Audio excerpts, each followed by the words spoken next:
Hello and welcome dear students. This is lecture number 4 of physics. In this lecture I'll be discussing your second part of electricity, right? अभी इसका एक lecture हो चुका है, ठीक है, जहाँ पे हमने डिस्कस किया बेसिक इलेक्ट्रिसिटी होती क्या है। मैंने एटम से ही स्टार्ट करा वहाँ पे, और हमने ये समझा करंट कैसे चलती है वायर में। हमने ये भी समझा किसकी वजह से करंट चलती है। हमने ये समझा अगर हम सर्किट में बैटरी को कनेक्ट करते हैं तो बैटरी किसका काम करती है, ठीक है। हमने ये चीज़ें ऑलरेडी जानी है, ठीक है। करंट के बारे हमने पढ़ा है। तो आज हम पढ़ेंगे वोल्टेज एंड पोटेंशियल डिफरेंस, ठीक है। ये बहुत ही इंपॉर्टेंट चैप्टर है फिज़िक्स का आपके JK SSB एग्ज़ाम के लिए, ठीक है। चलिए स्टार्ट करते हैं। देखिए मैं आपको ऐसे ही बता देता हूँ कल हमने क्या पढ़ा। कल हमने जाना इलेक्ट्रिसिटी क्या होती है, ठीक है। इलेक्ट्रिसिटी क्या होती है वहाँ पे देखिए क्या, जब एक साथ बहुत सारे इलेक्ट्रॉन चलेंगे, ठीक है, किसी पर्टिकुलर डायरेक्शन में फ्लो करेंगे। जब वो किसी पर्टिकुलर डायरेक्शन में फ़्लो करेंगे तो उस टाइम पे जब वो एक फ़्लो आ जाता है एक पर्टिकुलर डायरेक्शन में, उसको हम बताते हैं इलेक्ट्रिसिटी। ये किसकी वजह से इलेक्ट्रॉन कहाँ से आते हैं, क्यों आते हैं, ये हमने ऑलरेडी डिस्कस किया। क्योंकि यहाँ से कोई एनर्जी लगती है एटम्स को। एटम्स में जो लूजली बाउंडेड इलेक्ट्रॉन्स होते हैं वहाँ से इलेक्ट्रॉन्स बाहर निकलते हैं, वो एक फ़्लो में आ जाते हैं पर्टिकुलर डायरेक्शन में। उसकी वजह से हम बोलते हैं कि एक वायर में करंट जा रही है। आई ना बात समझ में? ये हमने ऑलरेडी कल पढ़ा है, ठीक है। तो आज हम पढ़ेंगे वोल्टेज। देखिए पहले मैं थोड़ा यहाँ पे आपको दूंगा। ये है एक वायर, ठीक है, ये है एक वायर, ठीक है, ये है एक वायर। तो ये वायर है कनेक्टेड बैटरी के साथ। यहाँ से भी वायर है, ये सारी वायर है यहाँ से, ठीक है। लेकिन अब मैंने यहाँ पे ये कंसिडर किया इस वायर में एक्चुअली होता क्या है, ठीक है। जूम करके मैंने यहाँ पे, ये है जूम्ड पोर्शन ऑफ वायर, ठीक है। यहाँ पे मैंने यही देखा इलेक्ट्रॉन जो चलते हैं। देखिए मैंने आपको कल बताया कि जो इलेक्ट्रॉन्स है वो कहाँ से कहाँ तक चल, अगर ये पॉजिटिव टर्मिनल है, ये है नेगेटिव टर्मिनल, तो इलेक्ट्रॉन जो जा रहे हैं वो इस डायरेक्शन में जाएंगे, ठीक है। इस डायरेक्शन में जाएंगे इलेक्ट्रॉन्स, मतलब यहाँ पे एंटी क्लॉकवाइज जाएंगे, ठीक है। एंटी क्लॉकवाइज ऐसे जाएंगे यहाँ पे इलेक्ट्रॉन्स, ठीक है। लेकिन जो करंट चलती है वो opposite to the direction of flow of electron जाती है, ठीक है। अगर हम बताएंगे करंट कैसे जा रही है, वो ऐसे जा रही है करंट, ठीक है, मतलब यहाँ पे क्लॉकवाइज, ठीक है, यहाँ पे क्लॉकवाइज जा रही है करंट। समझ आना इस बात को, ये मैंने लास्ट लेक्चर में डिस्कस किया है।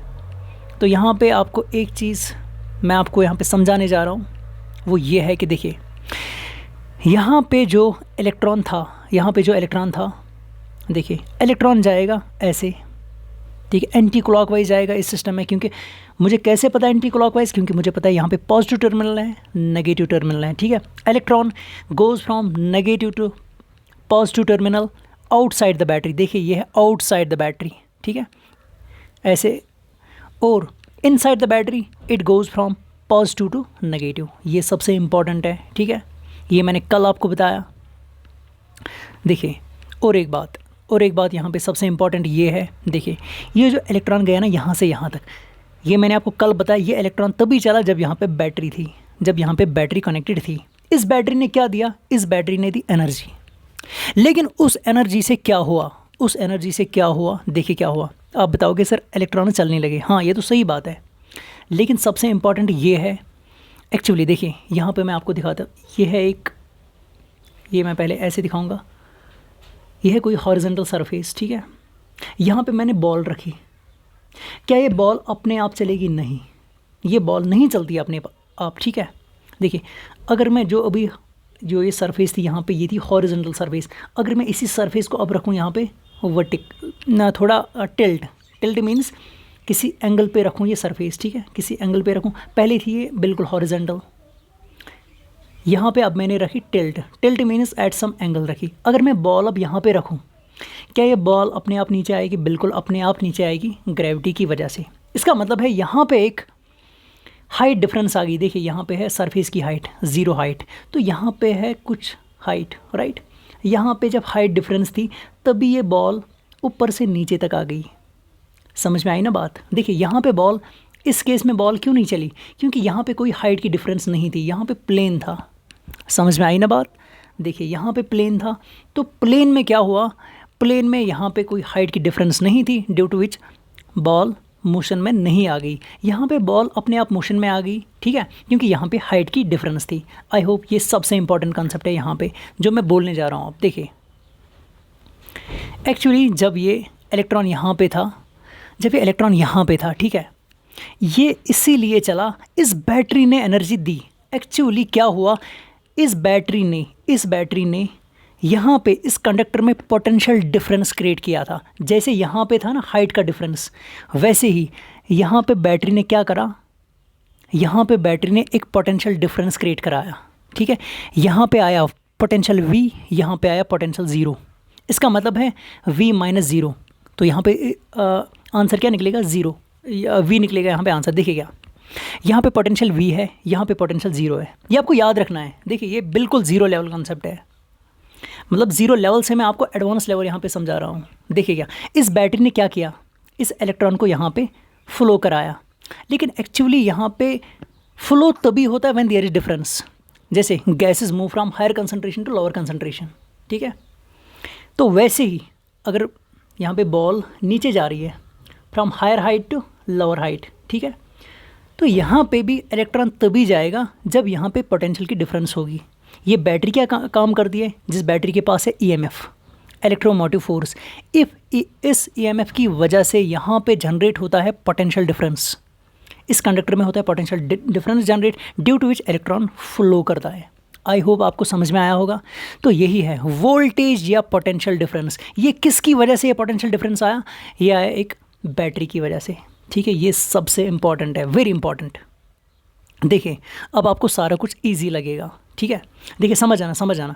यहाँ पे मैंने क्या बनाया, ये है पॉजिटिव टर्मिनल, यहाँ पे मैं डिफरेंट कलर से दिखाऊंगा। देखिए ये है पॉजिटिव टर्मिनल ऑफ बैटरी, ये है नेगेटिव टर्मिनल, छोटा वाला नेगेटिव, ये है पॉजिटिव। अब यहाँ पे पोटेंशियल V किस साइड में आएगा, अगर मैं कंडक्टर को यहाँ पे ये कंसिडर किया, ये वाला आएगा V। क्यों यही वाला, क्योंकि ये पॉजिटिव टर्मिनल के नज़दीक है। ये वाला आएगा ज़ीरो पोटेंशियल, ठीक है, ज़ीरो पोटेंशियल, क्योंकि यहाँ पे ये वाला नेगेटिव टर्मिनल के नज़दीक है, नेगेटिव टर्मिनल ऑफ बैटरी के नज़दीक है, ठीक है। तो ये इलेक्ट्रॉन इसीलिए चला when there is potential difference. ये पोटेंशियल डिफरेंस किसकी वजह से आया, ये है यहाँ पे बैटरी की वजह से।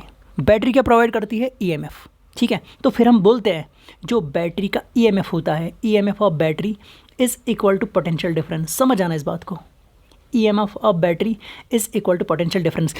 जितना ज़्यादा EMF होगा, जितनी ज़्यादा वोल्ट की बैटरी होगी, उतना ही ज़्यादा यहाँ पे पोटेंशियल डिफरेंस आएगा। जितना ज़्यादा पोटेंशियल डिफरेंस आएगा उतनी तेज़ करंट चलेगी। ये सबसे इंपॉर्टेंट। देखिए बड़ी बैटरी यहाँ पे लगाऊंगा, बड़ी बैटरी का मतलब जिसमें ज़्यादा EMF होगा, उसकी वजह से क्या आ जाती है, करंट ज़्यादा आती है। करंट क्यों ज़्यादा आती है, क्योंकि बड़ी बैटरी ने क्या किया, यहाँ पे पोटेंशियल डिफरेंस का वैल्यू ज़्यादा आ गया, ठीक है। यहाँ पे ज़्यादा पोटेंशियल डिफरेंस क्रिएट कराता है ये battery, due to which current is higher. समझ में आई ना बात। चलिए देखिए, ये है वोल्टेज और पोटेंशियल डिफरेंस। वोल्टेज का दूसरा नाम पोटेंशियल डिफरेंस, ठीक है।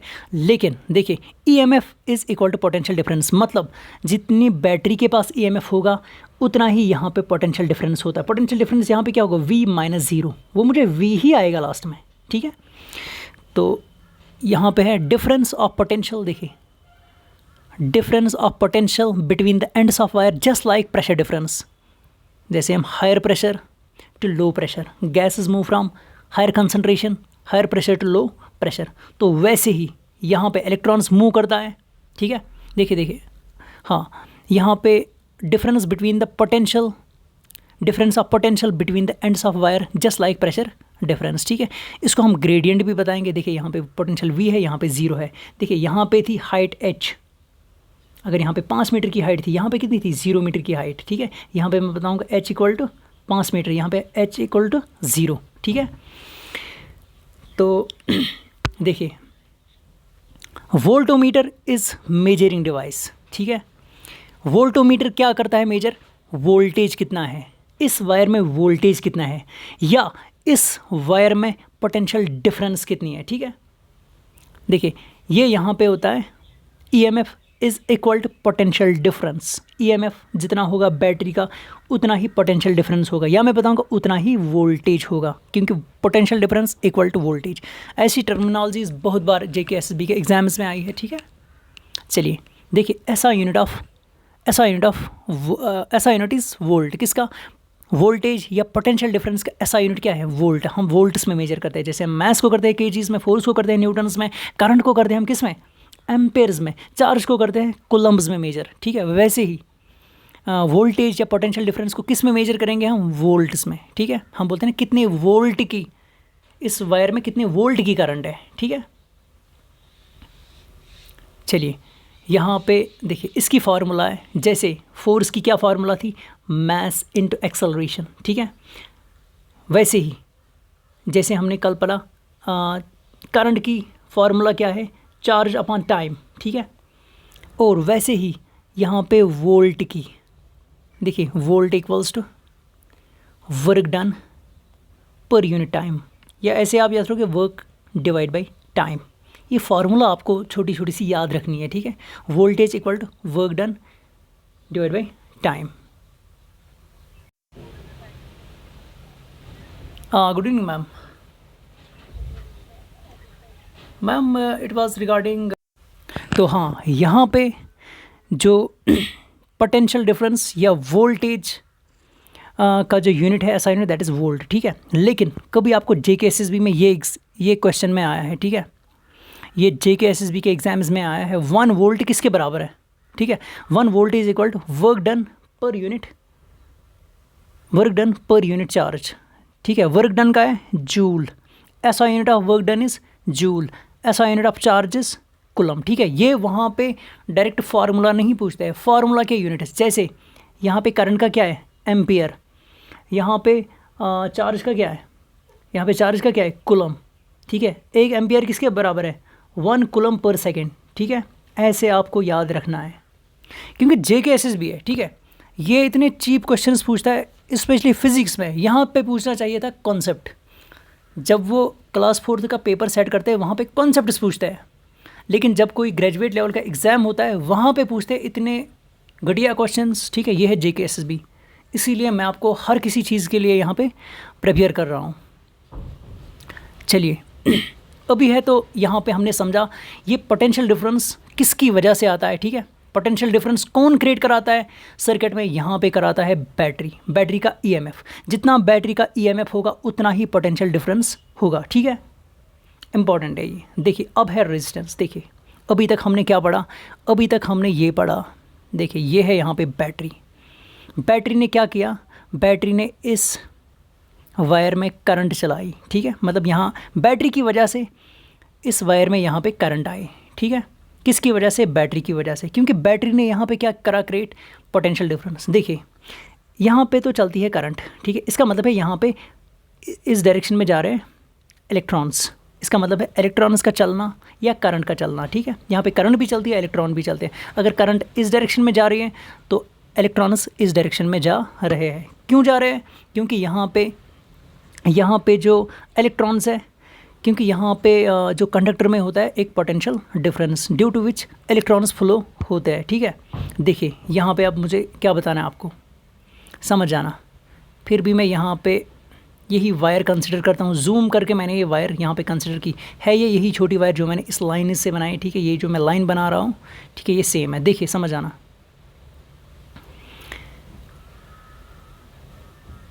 देखिए यहाँ पे मैंने बनाया अच्छे से। देखिए ये है एक वायर, यहाँ पे जा रहे हैं इलेक्ट्रॉन्स इस डायरेक्शन में, इलेक्ट्रॉन्स जा रहे हैं इस डायरेक्शन में, समझ आना इस बात को। तो फिर आ रहे हैं, क्योंकि ये है यहाँ पे कनेक्टेड टू बैटरी, ये वायर है कनेक्टेड टू बैटरी। देखिए यहाँ पे इनिशियली ऐसे मैं बनाता हूँ, ये मैंने इसको बैटरी के साथ कनेक्ट करा। यहाँ पे इलेक्ट्रॉन्स आए, ठीक है। यहाँ पे बैटरी थी कनेक्ट, बैटरी ने EMF जनरेट किया, EMF की वजह से यहाँ पे पोटेंशियल डिफरेंस आई, ठीक है। यहाँ पे V पोटेंशियल आई, यहाँ पे ज़ीरो पोटेंशियल आई, ठीक है। यहाँ पे जो इलेक्ट्रॉन्स चलने लगे, ठीक है, इलेक्ट्रॉन्स चलते हैं क्योंकि बैटरी कनेक्टेड है। देखिए यहाँ पे जो इलेक्ट्रॉन आया, यहाँ पे पहले स्ट्राइक हो गया, फिर यहाँ पे स्ट्राइक हो गया, फिर यहाँ पे स्ट्राइक हो गया, फिर यहाँ पे। इसका मतलब है यहाँ पे इस वाले पोर्शन ने इलेक्ट्रॉन्स के फ्लो को रेजिस्ट करा, इलेक्ट्रॉन्स के फ्लो को अपोजिशन एक दी, ठीक है, अपोजिशन एक दी यहाँ पे इलेक्ट्रॉन्स के फ्लो को। ये किस पे डिपेंड कर रहा है? देखिए ये यहाँ पे डिपेंड कर रहा है ये मटेरियल कैसा है। जो मटेरियल के अंदर एटम्स है, क्या वो इलेक्ट्रॉन्स को ईजिली फ्लो करने देंगे या नहीं? ठीक है। तो इसका मतलब है अगर यहाँ पे मटेरियल थोड़ी सी रेजिस्टेंस शो करता है, थोड़ी सी अपोजिशन करता है show to the flow of current या to the flow of electrons, क्योंकि इलेक्ट्रॉन्स के फ्लो को ही करंट बोला जाता है, या मैं बताऊंगा to the flow of current या मैं to the flow of electrons, एक ही बात है, ठीक है। तो अगर इलेक्ट्रॉन्स के फ्लो को या करंट को यहाँ पे अपोजिशन करती है तो उसको हम बताते हैं ये वाला पीस रेजिस्टेंस दिखाता है। क्या दिखाता है? रेजिस्टेंस। किन को? करंट को रेजिस्टेंस दिखाता है या इलेक्ट्रॉन्स के फ्लो को रेजिस्टेंस दिखाता है, ठीक है। तो इसने क्या किया यहाँ पे? रेजिस्टेंस। लेकिन इसको क्या बोलते हैं? इसको बोलते हैं रेजिस्टर, ठीक है। इस वाले पार्ट को बोलते हैं रेजिस्टर। सो रेजिस्टर की सिंबल क्या होती है? ये होती है रेजिस्टर की सिंबल, ठीक है। आई ना बात समझ में क्यों ऐसा रखते हैं, ठीक है, सिंबल क्यों ऐसी रखी गई है? एक्चुअली ये वायर ऐसे नहीं होती है, इन रियलिटी वायर ऐसे नहीं होते, लेकिन ऑन द पेपर हम ये ऐसे शो करते हैं। ये डिपेंड करता है उस मटेरियल का नेचर क्या है, जो इंटरनल एटम्स है क्या वो इलेक्ट्रॉन को ईजिली फ्लो करने देते हैं या नहीं करने देते हैं, ठीक है। ये रेजिस्टेंस यही बोलता है। देखिए मैं आपको और एक एग्जांपल से समझाता हूँ। देखिए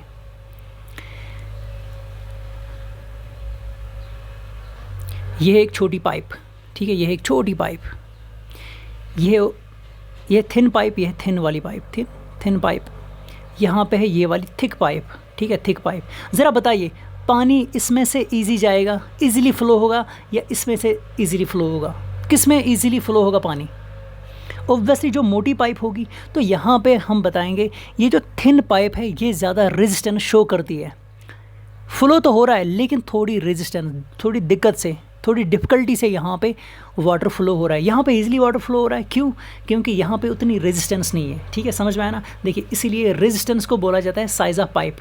अगर साइज़ ऑफ पाइप यहाँ पे रेजिस्टेंस को मैंने यहाँ पे, अगर साइज़ ऑफ पाइप कम है तो वहाँ पे रेजिस्टेंस ज़्यादा है। अगर साइज़ ऑफ पाइप या उसका डायमीटर बड़ा है तो रेजिस्टेंस कम है, ठीक है। कितना तेज़ पाइप में वाटर चलेगा, ठीक है, तो हम वाटर जब फ्लो होगा पाइप में तो हम बताते हैं करंट, मतलब इलेक्ट्रॉन्स फ्लो होंगे वायर में, ठीक है। देखिए यहाँ पे है वोल्टेज, वाटर प्रेशर, ठीक है, यहाँ पे वोल्टेज। देखिए ये वाटर प्रेशर मैंने क्या रखा है यहाँ पे, ये जो मोटर क्या करता है वो एक प्रेशर जनरेट करता है, ठीक है, प्रेशर जनरेट करता है, ठीक है। तो सेम यहाँ पे वोल्टेज, जो पोटेंशियल डिफरेंस आती है वो किसकी वजह से आती है? वो आती है ईएमएफ ऑफ बैटरी की वजह से, या बैटरी की वजह से वो वहाँ पे आ जाता है। सबसे इम्पॉर्टेंट लेक्चर है ये, ठीक है। तो चलिए अब हम चलते हैं यहाँ पे। देखिए ये मैंने आपको रेजिस्टेंस यहाँ पे दिखाया, ठीक है। यहाँ पे इसकी जो सिंबल होती है जिगजैग, डायरेक्टर आ सकता है एग्जाम में, जिगजैग की सिंबल कैसे है, मतलब किसको है? करंट को है, वोल्टेज को है, रेजिस्टेंस को। तो रेजिस्टेंस को यहाँ पे इस वाले क्या, इसको क्या बोलते हैं? इसको बोलते हैं यहाँ पे रेजिस्टर। रेजिस्टर ही रेजिस्टेंस को शो करता है, ठीक है। इसकी जो शेप है दैट इज जिगजैग शेप, ठीक है।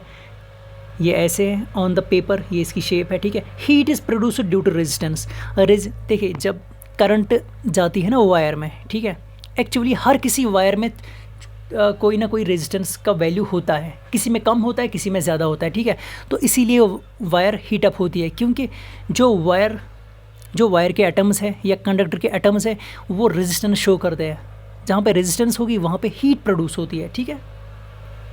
जब हम हीटर कॉइल्स में, वहाँ पे ज़्यादा रेजिस्टेंस होती है, ज़्यादा रेजिस्टेंस होगी तो ज़्यादा हीट वहाँ पे प्रोड्यूस होती है, ठीक है। रेजिस्टेंस की फार्मूला क्या है?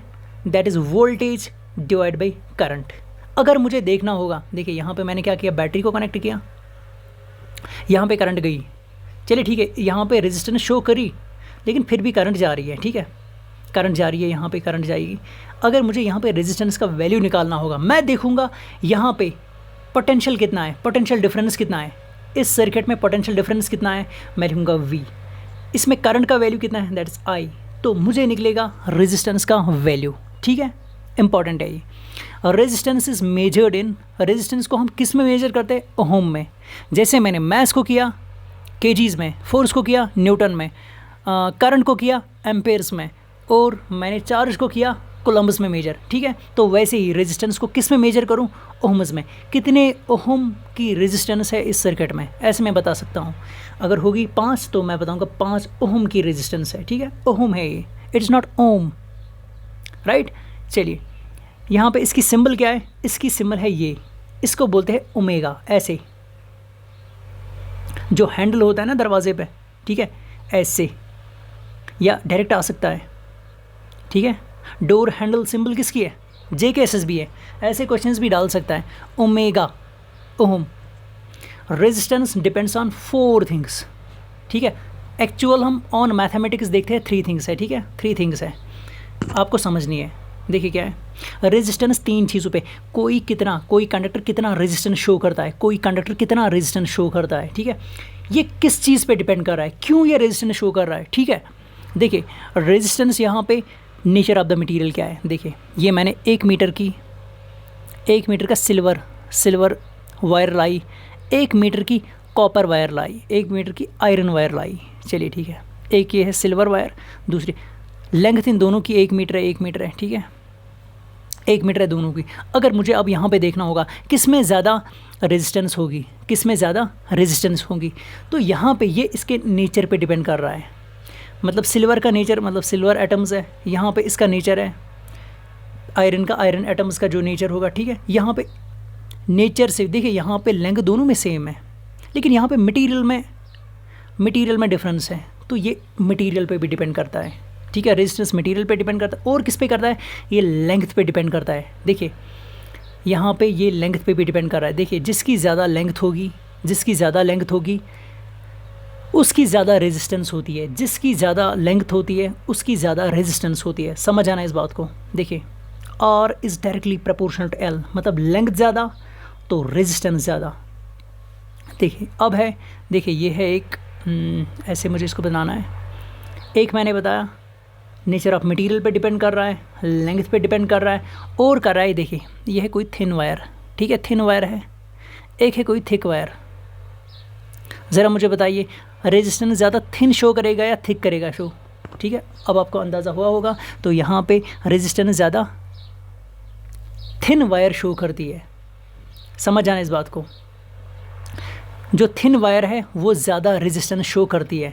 जितनी ज़्यादा मोटी वायर हम लगाते हैं उतना ज़्यादा हमें करंट मिलता है, मतलब उतनी कम हमें रेजिस्टेंस मिलती है। R is inversely proportional to A।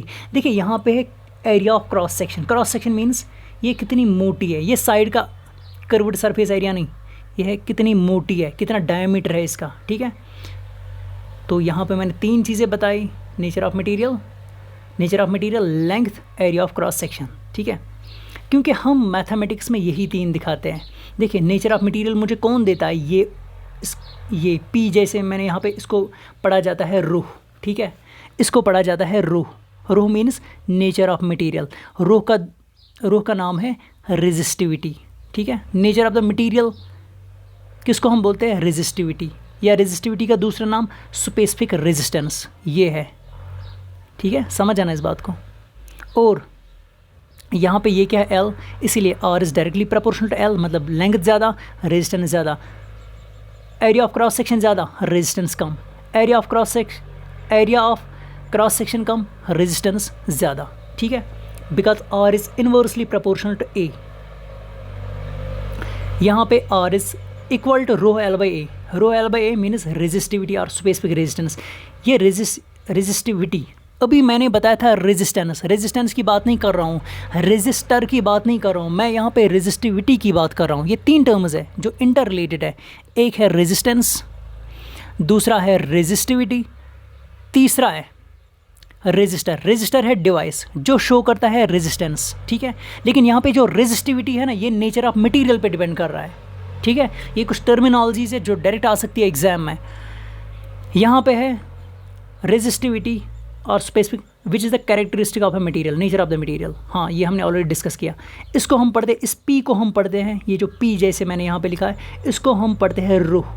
ये P नहीं है, इसको हम पढ़ते हैं रूह से, ठीक है। समझ आना इस बात को। सबसे इंपॉर्टेंट अभी तक मैंने क्या आपको पढ़ाया, देखिए मैंने आपको ये पढ़ाया, ये जो बैटरी है ये एनर्जी प्रोवाइड करती, इस एनर्जी की वजह से यहाँ पे पोटेंशियल डिफरेंस आ जाता है। जब पोटेंशियल डिफरेंस आएगा तभी इलेक्ट्रॉन्स फ्लो होंगे, इलेक्ट्रॉन्स का फ्लो मीन्स करंट आ जाएगी सर्किट में, ठीक है। ये मैंने एक बात बताई। फिर मैंने ये बताया जितना बाहर EMF होगा बैटरी का, अगर EMF देखिए, अगर जो छोटी सी सेल्स आती है जो हम वॉल क्लॉक्स में लगाते हैं, वहाँ पे लिखा होता है 20 वोल्ट, ठीक है। 20 EMF इक्वल टू 20 वोल्ट। इसका मतलब है वो सेल अंदर सर्किट में कितना पोटेंशियल डिफरेंस क्रिएट करता है, 20 वोल्ट का ही। समझ आना इस बात को, वेरी इंपॉर्टेंट। ऐसा unit of potential difference that is volt. Volt की formula 1 volt equal to 1 joule upon per coulomb. 1 joule means work done per unit charge. ये है यहाँ पे देखिए। और हमने यहाँ पे क्या पढ़ा, हमने यहाँ पे पढ़ा रेजिस्टेंस। रेजिस्टेंस क्या होती है, रेजिस्टेंस हाँ, opposition to the flow of current by the resistor, ठीक है। तो यहाँ पे इसकी जो शेप है that is zigzag shape. Resistance कौन शो करता है, रेजिस्टर, ठीक है। यहाँ पे हीट प्रोड्यूस होती है रेजिस्टेंस की वजह से। रेजिस्टेंस की फार्मूला क्या है, पोटेंशियल डिफरेंस। ये पोटेंशियल नहीं है, ये वी मीन्स पोटेंशियल डिफरेंस, ठीक है। जब हम आर, इसको हमें ओम्स लॉ में भी पढ़ना है, ठीक है। डिवाइड बाई करंट कितनी जा रही है उस सर्किट में। रेजिस्टेंस किस में हम मेजर करते हैं, ओम में, ठीक है। इसकी फार्मूला, इसकी सिंबल क्या है, दैट इज ओमेगा, ठीक है। Symbol is omega. देखिए यहाँ पे है रेजिस्टेंस डिपेंड्स ऑन 4 थिंग्स। पहले हमने 3 थिंग्स डिस्कस किए, nature of the material, length, area of cross section, और यहाँ पे टेम्परेचर पे भी डिपेंड कर रही है, ठीक है। रेजिस्टेंस टेम्परेचर, आपको टेम्परेचर नहीं पढ़ना है, ठीक है। आपको क्या, यहाँ पे मैंने लिखा टेम्परेचर एज वेल, ठीक है। लेकिन जब हम मैथमेटिकली शो करते हैं, हम मैथमेटिकली यहाँ पे दिखाते हैं, मैथमेटिकली की ये भी फार्मूला है, R T equals to R naught 1 minus alpha 1 plus alpha T2 minus T1। यहाँ पे हमें ये रिलेशन देती है टेम्परेचर और रेजिस्टेंस, ठीक है। टेम्परेचर और रेजिस्टेंस के बिटवीन हमें यहाँ पे ये रिलेशन देता है। इसका मतलब है रेजिस्टेंस डिपेंड करती है टेम्परेचर पे। ये थोड़ा हायर कंसेप्ट है, लेकिन फिर भी मैंने यहाँ पे मेंशन किया है, ठीक है। तो यहाँ पे इसको बोला जाता है resistivity. Resistivity means nature of the material. देखिए समझ आना, अगर ये है सिल्वर 1 मीटर वायर सिल्वर, ठीक है। ये मैंने यहाँ पे रखी 2 मीटर वायर, यही सिल्वर की। देखिए समझ आना इस बात को, मैंने यहाँ पे बताया यहाँ पे रेजिस्टेंस कितनी है, यहाँ पे रेजिस्टेंस कितनी है, यहाँ पे रेजिस्टेंस कितनी है, यहाँ पे रेजिस्टेंस ज़्यादा है या यहाँ पे रेजिस्टेंस ज़्यादा है। देखिए मैंने आपको बताया resistance is directly proportional to length. जिसकी लेंथ ज़्यादा उसकी रेजिस्टेंस ज़्यादा, ये पहली बात है। ये मैं रेजिस्टेंस की बात कर रहा हूँ, रेजिस्टिविटी की बात नहीं कर रहा हूँ। अगर मैं यहाँ पे बताऊँगा आपको इन दोनों में रेजिस्टिविटी किसकी ज़्यादा है, अभी मैंने रेजिस्टेंस की बात करी थी, रेजिस्टेंस किसकी ज़्यादा है, जिसकी लेंथ ज़्यादा होगी। लेकिन अब मैं रेजिस्टिविटी की बात करूँ, समझ आना इस बात को, अगर मैं अब रेजिस्टिविटी की बात करूँ, resistivity means nature of the material. क्या दोनों का नेचर सेम है, ये भी सिल्वर है, ये भी सिल्वर है, इसका मतलब है दोनों का यहाँ पे रेजिस्टिविटी सेम है। समझ जाना इस बात को, मैंने पहले रेजिस्टेंस बताया, जिसकी लेंथ ज़्यादा उसका रेजिस्टेंस ज़्यादा। लेकिन अगर मैं आप बताऊंगा रेजिस्टिविटी किसकी ज़्यादा है, देखिए रेजिस्टिविटी मतलब क्या, रेजिस्टिविटी का मतलब nature of the material. Nature of the material यहाँ पे सिल्वर ये है, ये भी सिल्वर है, दोनों यहाँ पे सिल्वर है। इसका मतलब है नेचर यहाँ पे चेंज नहीं हो रहा। अगर मैं बताऊंगा गोल्ड यहाँ पे 1 किलोमीटर की वायर है और मेरे पास है गोल्ड 1 मीटर की वायर, ज़्यादा रेजिस्टिविटी किस में है, तो यहाँ पे नेचर दोनों है गोल्ड, तो रेजिस्टिविटी यहाँ पे सेम होगा, ठीक है। रेजिस्टिविटी सेम करता है अगर मटेरियल सेम है। रेजिस्टेंस चेंज होता है अगर उनके डायमेंशंस डिफरेंट है, ठीक है। ये मैंने बताया, सबसे इम्पॉर्टेंट है ये। चलिए अब हम आते ओहम्स लॉ पे। देखिए अब आपको ओहम्स लॉ बिल्कुल ईजी लगेगा। देखिए क्या है ओहम्स लॉ। ओहम्स लॉ बोलता है I V is directly proportional to I. देखिए V is directly proportional to I, मतलब अगर पोटेंशियल डिफरेंस ज़्यादा होगी वायर में, देखिए हमने ऑलरेडी सारी बातें डिस्कस करी, अब ये खुद भी आप पढ़ सकते हो। अगर पोटेंशियल डिफरेंस ज़्यादा होगी वायर में तो ज़्यादा करंट चलेगी, ठीक है। देखिए यहाँ पे मुझे कुछ बताना है आपको, ये है बैटरी, यहाँ पे है बैटरी ने दिया EMF। देखिए किसकी वजह से करंट आती है, किसकी वजह से करंट आती है, जब यहाँ पे पोटेंशियल डिफरेंस था, मतलब जब यहाँ पे पोटेंशियल डिफरेंस था तभी आएगी करंट। क्या करंट विदाउट पोटेंशियल डिफरेंस आ सकती है, नहीं आ सकती है। तो इसका मतलब है कौन किस पे डिपेंड कर रहा है, करंट पोटेंशियल डिफरेंस पे डिपेंड कर रही है या पोटेंशियल डिफरेंस करंट पे डिपेंड कर रही है। तो यहाँ पे इंडिकेट होता है, यहाँ पे हमें पता चलता है जो करंट है वो डिपेंड करती है पोटेंशियल डिफरेंस पे। ये सबसे इंपॉर्टेंट है, ठीक है। तो इसीलिए V is directly proportional to I, मतलब अगर ज़्यादा पोटेंशियल डिफरेंस होगा तो करंट ज़्यादा होगा। देखिए यहाँ पे ऐसे कंफ्यूज नहीं, अगर करंट ज़्यादा होगी तो पोटेंशियल डिफरेंस ज़्यादा होगा, नहीं, ये स्टेटमेंट गलत है, ठीक है। देखिए यहाँ पे जो पोटेंशियल डिफरेंस है, ये पोटेंशियल डिफरेंस है, ये है इंडिपेंडेंट वेरिएबल, ये किसी पे डिपेंड नहीं कर रहा है। जो करंट है यहाँ पे ये है डिपेंडेंट वेरिएबल, यहाँ पे करंट ही डिपेंड कर रही है किस पे, पोटेंशियल डिफरेंस पे, न कि पोटेंशियल डिफरेंस यहाँ पे करंट पे डिपेंड कर रही है। ये सबसे इंपॉर्टेंट बात है यहाँ पे ओहम्स लॉ में। देखिए current will flow only when there is potential difference between the ends of resistor. देखिए ये एंड्स ऑफ रजिस्टर बैटरी के साथ इसको यहाँ पे कनेक्ट किया, जब यहाँ पे पोटेंशियल डिफरेंस होगी तभी यहाँ पे करंट चलेगी, ठीक है। इसकी फार्मूला क्या है, इसकी फार्मूला ये आप ट्रायंगल याद रखिएगा, ठीक है। ऊपर V आप रखिएगा, यहाँ पे I और यहाँ पे R। V equals to I into R। देखिए ये है ना V equals to I into R, ठीक है, या I equals to V divide by R, I equals to V divide by R। तो फिर हम उधर इधर इस फार्मूला को कर सकते हैं हम, ये बाकी ये R इक्वल्स टू V अपन R को इधर लिया, I को वापस लाया, ये बना V अपन I, ठीक है। तो हम इसको फिर रीअरेंज कर सकते हैं इस इक्वेशन को। देखिए समझ आना इस बात को, ये इसका ग्राफ, देखिए ये है y एक्सिस, ये है y एक्सिस, ये है x एक्सिस। जब मैं x एक्सिस पे रखता हूँ, क्या करंट, y एक्सिस पे रखता हूँ वोल्टेज पोटेंशियल डिफरेंस, तो तब मुझे ग्राफ ऐसे आता है। ये ग्राफ मुझे यहाँ पे शो करता है रेजिस्टेंस, मतलब देखिए ये मैं आपको थोड़ा, यहाँ पे पहले ज़ीरो यहाँ पे पोटेंशियल डिफरेंस थी तो ज़ीरो करंट है। जब पोटेंशियल डिफरेंस ज़ीरो होगी तो करंट भी नहीं चलेगी। अब मैंने यहाँ पे पोटेंशियल डिफरेंस सपोज़ 1 वोल्ट लिया, देखिए ऐसे मैं लिखता हूँ 1 वोल्ट, यहाँ पे मैंने पोटेंशियल डिफरेंस लिया, तो यहाँ पे मुझे करंट आती है, 1 एम्पियर की सपोज़, ठीक है। इन दो लाइन्स को मैं यहाँ पे मिलाता हूँ, सेम यहाँ पे मुझे 1 पॉइंट आ गया, फिर यहाँ पे जब मुझे 2 पोटेंशियल डिफरेंस आया तो यहाँ पे मुझे 2 एम्पियर की करंट आई। इन 2 पॉइंट्स को मैंने मिलाया, ठीक है। तो वैसे ही जब मैं इन पॉइंट्स को मिलाता हूँ वैसे मुझे वैल्यूज़ आते हैं। इन पॉइंट्स को जब मैं मिलाता हूँ तो मुझे एक स्ट्रेट लाइन यहाँ पे आती है, ठीक है। तो यहाँ पे relation between potential difference and current is given by this line and this line shows resistance, right. ये है ओहम्स लॉ का स्टेटमेंट, ठीक है। ये सबसे इम्पॉर्टेंट है। ये किसने दिया था, ये जॉर्ज सिमन ओहम ने दिया था, ठीक है। यहाँ पे मैंने ये मेंशन करना भूल गया हूँ तो आप लिखिएगा, ठीक है।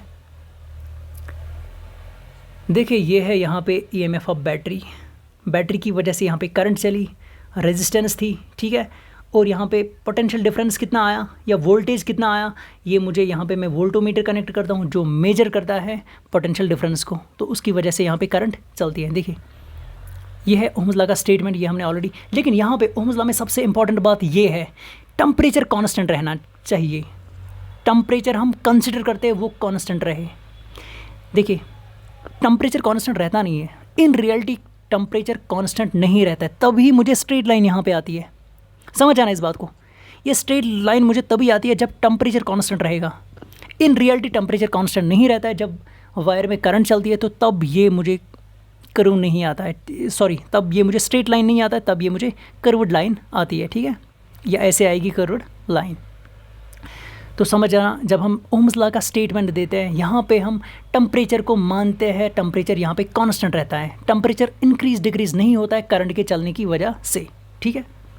चलिए देखिए अब कौन किस पे डिपेंड कर रहा है, ये यहाँ पे सबसे इंपॉर्टेंट है, करंट वोल्टेज पे डिपेंड कर रहा है या करंट पोटेंशियल डिफरेंस पे डिपेंड कर रहा है, ठीक है, न कि पोटेंशियल डिफरेंस करंट पे डिपेंड कर रहा है। समझ आना इस बात को। देखिए हाँ, if resistance is increased potential remain same. अगर मैंने रेजिस्टेंस को इंक्रीज़ किया, यहाँ पे क्या है ये, हाँ, अगर मैंने रेजिस्टेंस को यहाँ पे इंक्रीज़ किया पोटेंशियल को यहाँ पे सेम रखा तो यहाँ पे करंट को डिक्रीज़ होना था, ठीक है। यहाँ पे करंट डिक्रीज़ होता है, ठीक है, समझ आना इस बात को। यहाँ पे करंट डिक्रीज़ होता है, यहाँ पे मैं मुझे एरो डाउनवर्ड्स रखनी थी, ठीक है। यहाँ पे करंट डिक्रीज़ होती है। अगर ज़्यादा रेजिस्टेंस होगी, देखिए ज़्यादा रेजिस्टेंस होगी, जितनी ज़्यादा रेजिस्टेंस, जितनी ज़्यादा अपोजिशन होगी उतना फ्लो में प्रॉब्लम आएगी। अगर फ्लो में प्रॉब्लम आ गई तो करंट स्लो हो जाएगी, तो इसका मतलब है करंट का वैल्यू कम आएगा, करंट भी डिक्रीज़ होती है, ठीक है। अगर हम यहाँ पे पोटेंशियल को डबल करेंगे, अगर हम यहाँ पे पोटेंशियल डिफरेंस को डबल करेंगे तो इसका मतलब है यहाँ पे देखिए अभी है ये यहाँ से यहाँ तक मुझे बॉल गिरानी है, 5 मीटर से मुझे यहाँ पे बॉल गिरानी है। अगर मैं अब 10 मीटर से यहाँ पे बॉल को गिराऊँ, देखिए यहाँ पे हाइट डिफरेंस कितना है 5। अब मैंने हाइट डिफरेंस को यहाँ पे डबल किया, 10 मीटर से 5। अब मैंने यहाँ पे बॉल गिराई, फास्ट कहाँ पे बॉल गिरेगी, यहाँ पे 2 टाइम्स फास्ट गिरेगी, क्योंकि यहाँ पे पोटेंशियल डिफरेंस, यहाँ पे हाइट डिफरेंस ज़्यादा है। सेम अगर पोटेंशियल डिफरेंस को हम डबल करेंगे तो करंट भी यहाँ पे डबल होगा। Very important statement. चलिए यहाँ पे मैंने बताया inverse of resistance is conductance, ठीक है। अगर हम इसका इन्वर्स लिखेंगे, इसका इन्वर्स मीन्स जो अभी रेजिस्टेंस था यहाँ पे न्यूमरेटर में, अब मैंने इसको लाया डिनोमिनेटर में, इसको हम जी से रिप्रेजेंट करते हैं। जी का मतलब है कंडक्टेंस, ठीक है। Inverse of resistivity is conductivity. ये 2 इंपॉर्टेंट स्टेटमेंट्स ऐसे ही याद रखना। रेजिस्टेंस का जो इनवर्स है, अपोजिट नहीं, यहाँ पे अपोजिट नहीं लिखना, ठीक है। मैथमेटिकली ये ज़्यादा करेक्ट रहेगा अगर हम बताएंगे inverse of resistance is conductance. Similarly inverse of resistivity is conductivity, ठीक है। यहाँ पे ज़्यादा कंडक्टिविटी, ये कंडक्टेंस की जो फॉर्मूला है ये यहाँ पे याद रखिएगा। अगर मैंने यहाँ पे रेजिस्टेंस की सिंबल रखी ओहम, मतलब रेजिस्टेंस को हम मेजर करते हैं, सॉरी ओहम में। कंडक्टेंस को हम किस में मेजर करते हैं, देखिए OHM, यह है रेजिस्टेंस को हम इसमें मेजर करते हैं, लेकिन कंडक्टेंस को हम मेजर करते हैं MHO में, मोहो में, ठीक है। मोहो, कितने मोहो की कंडक्टेंस है, कितने ओहम की रेजिस्टेंस है, समझ आना इस बात को। या मैं बताऊंगा ओहम इनवर्स, ओहम इनवर्स या मोहो एक ही बात है, ठीक है। तो यहाँ पे ये है इसकी, जब ये इन्वर्स होगा, जब फार्मूला में इन्वर्स होगा तो यूनिट्स में भी इन्वर्स होता है। देखिए अब है यहाँ पे हमारे पास कुछ कार्बन रेजिस्टर्स होते हैं, ठीक है। देखिए समझना इस बात को, डायरेक्ट आ सकता है एग्जाम में, ये बहुत ही बड़ा टॉपिक है, ये बहुत ही बड़ा टॉपिक है, बहुत ही इसमें कैलकुलेशन है। देखिए आपको क्या इसमें याद रखना है। अगर मेरे पास कोई रेजिस्टेंस है, ठीक है, अगर मेरे पास कोई रेजिस्टेंस है तो यहाँ पे मुझे लिखा है 5 ओम, चलिए मैं मानता हूँ ये 5 ओम की रेजिस्टेंस है इस वाले रेजिस्टर में। लेकिन अगर मुझे अब कलर्स दिया होता है, हमारे पास कुछ कार्बन रेजिस्टर्स आते हैं, ठीक है, जिनको यहाँ पे 4 कलर्स होते हैं, ब्लू होगा, ग्रीन होगा, ग्रे होगा, ठीक है, रेड होगा। तो यहाँ पे मुझे इन कलर्स से आफ्टर कैलकुलेशन यहाँ पे figure into multiplier plus tolerance करके मैं यहाँ पे आफ्टर कॉम्प्लेक्स कैलकुलेशन के बाद मुझे यहाँ पे रेजिस्टेंस पता चलता है, ठीक है। लेकिन आपको यहाँ पे याद क्या रखना है, अगर आपको वो कार्बन रेजिस्टर दिया जाएगा, देखिए आपके JKSSB में ऐसे क्वेश्चंस नहीं आएंगे, लेकिन यहाँ पे आपको क्या आ सकता है, देखिए यहाँ पे आपको आ सकता है, यहाँ पे हम एक टर्म यूज़ करते हैं दैट इज़ टॉलरेंस, ठीक है। हमें याद रखना है गोल्ड की जो टॉलरेंस है वो होती है 5%, सिल्वर की टॉलरेंस होती है 20%। अगर कोई कलर नहीं दिया है, देखिए आमतौर पर 4 कलर्स होते हैं, ठीक है। एक होता है ब्लू, सपोज ग्रीन, ये हम रखते हैं रेड। अगर ये लास्ट 4th वाला कलर होगा सिल्वर, अगर ये गोल्ड होगा तो हम टॉलरेंस लेते हैं यहाँ पे 5%। अगर ये गोल्ड के बजाय सिल्वर होता तो हम लेते हैं 20%, समझ जाना इस बात को, 20% लेते हैं। अगर 4th कलर अवेलेबल नहीं होगा तो हम लेते हैं टॉलरेंस वहाँ पे 20%।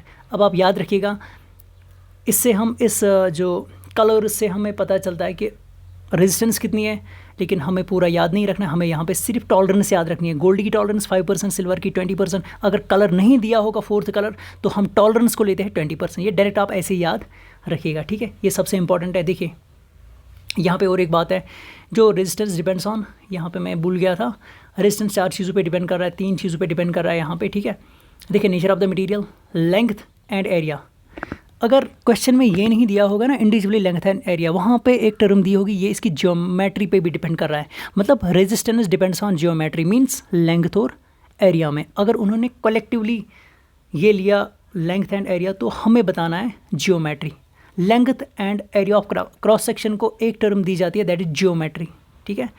मतलब रेजिस्टेंस ज्योमेट्री पे डिपेंड कर रही है। आई होप आपको लेक्चर अच्छा लगा हो। थैंक यू गाइज़, दुआ में याद रखिएगा।